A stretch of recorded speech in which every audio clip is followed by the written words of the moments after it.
বন্ধুরা বিকেলে চলে আসলাম ছাদে ঘুরতে। আজকে প্রচুর বাতাস হচ্ছে, কিন্তু ছাদেও খুব বাতাস। দেখতে পাচ্ছেন কি সুন্দর বাতাস হচ্ছে। ওই যে দেখা যাচ্ছে ঘের। আমি আগের ভিডিওতে দেখেছিলাম কাঁকড়া মারছে, আমি কিন্তু ওই ঘের থেকেই কাঁকড়া মেরেছিলাম। আর এই ঘেরটা কিন্তু লবণ জলের ঘের।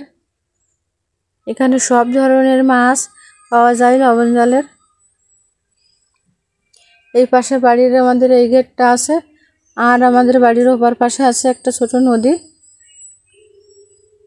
দেখাবো আপনাদের সেই নদীটা। নদীটা অবশ্য দুমুখ বাঁধা, জল সরানামা করানো যায়, কিন্তু নদীটা অনেক গভীর। ওই যে দেখা যাচ্ছে নদী, এপাশে এই বাড়ির এই পাশে এই নদীটা। আর এই যে দেখা যাচ্ছে একটা গাছ, এটা কিন্তু কেওড়া গাছ। এই কেওড়া গাছের এই যে কেওড়া দিয়ে কিন্তু টক খেতে হয়। এই প্রচুর কেওড়া হয়েছে এবছর। আর এই পাশে আমাদের এই যে বাগান আছে, বাগানে দেখা যাচ্ছে যে আম গাছে কিন্তু আম, এই যে আম ঝুলি পড়েছে। এই বাগানে আরো অনেক ধরনের গাছ আছে, আমি দেখাবো আপনাদের।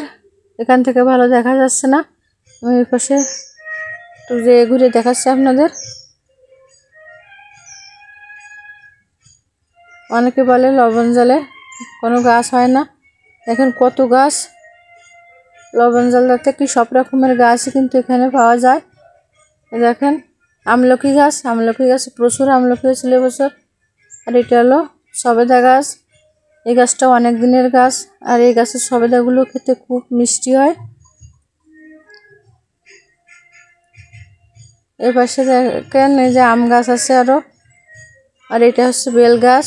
ওই একটা দেখা যাচ্ছে, ওইটা কিন্তু আউশ ফল গাছ। এই যে থুকায় থুকায় আউশ ফল হয়েছে অনেকগুলো। ওই খেজুর গাছ। এখানে আরো অনেক ধরনের গাছ আছে, লেবু গাছ আছে।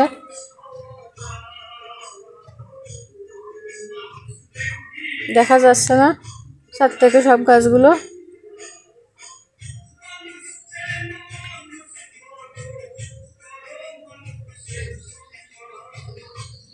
আর এই হচ্ছে আমার ছেলে, আমার বোনের ছেলে আর আমার ভাই।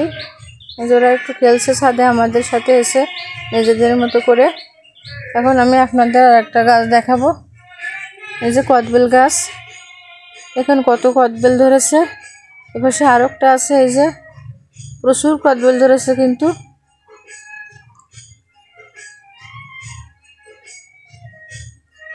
এই যে পাশে আবার দেখা যাচ্ছে আমাদের ঘেরের এই সাইডটা। দেখেন কৃষ্ণচূড়া গাছ কি সুন্দর। কৃষ্ণচূড়া গাছের তলে এই যে একটা ছোট্ট বাসা। এখানে আমরা যখন বাড়ির ভিতরে গরম হয় তখন যে বসে থাকি।